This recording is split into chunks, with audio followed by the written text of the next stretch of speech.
Sasa ndugu zangu, siku ya leo tumekutana siku ya pili kabisa katika mwaka huu wa 2026 kwa ajili ya kazi moja maalum ambayo bila shaka wote mnafahamu. Sisi tunamshukuru Mheshimiwa Rais kwa kutupatia vyombo hivi vya usafiri, kwa sababu kabla ya tujapata tulikuwa tunapata changamoto sisi hasa tulipo kwenye kata, kwa sababu kata zetu ni kubwa na ufikaji wa kwenye kutoka point A kwenda B inakuwa ni kazi, lakini kwa sasa hivi wananchi wategemee matokeo mazuri na utendaji mkubwa wa kazi, na jamii yetu itanufaika sana na vifaa hivi tulivyopewa. Ni pikipiki, tunakuja kukabidhi baadhi ya vitendea kazi ambayo ni pikipiki, vyombo vya usafiri kwa maafisa maendeleo ya jamii wetu wanaofanya kazi katika maeneo katika kata.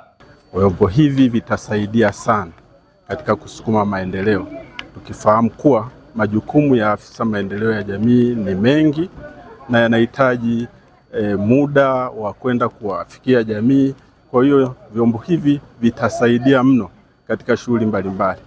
Maafisa maendeleo ya jamii wana jukumu kubwa sana katika kuchagiza maendeleo katika nchi yetu, kama jina lenyewe linavyosema, maendeleo ya jamii. Na jamii ni nini? Jamii ni sisi wote.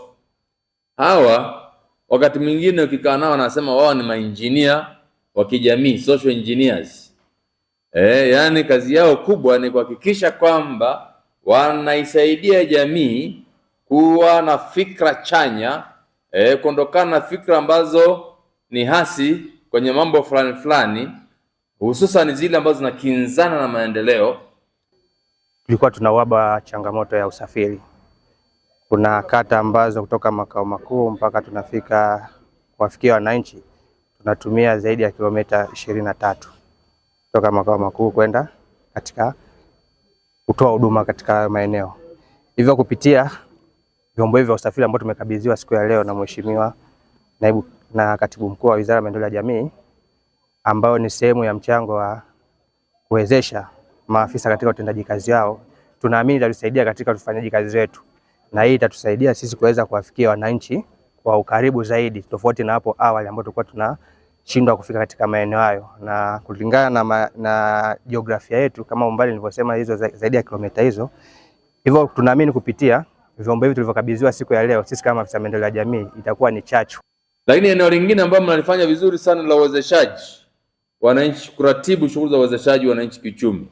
Nyie ndio maana mnaratibu masuala ya mikopo.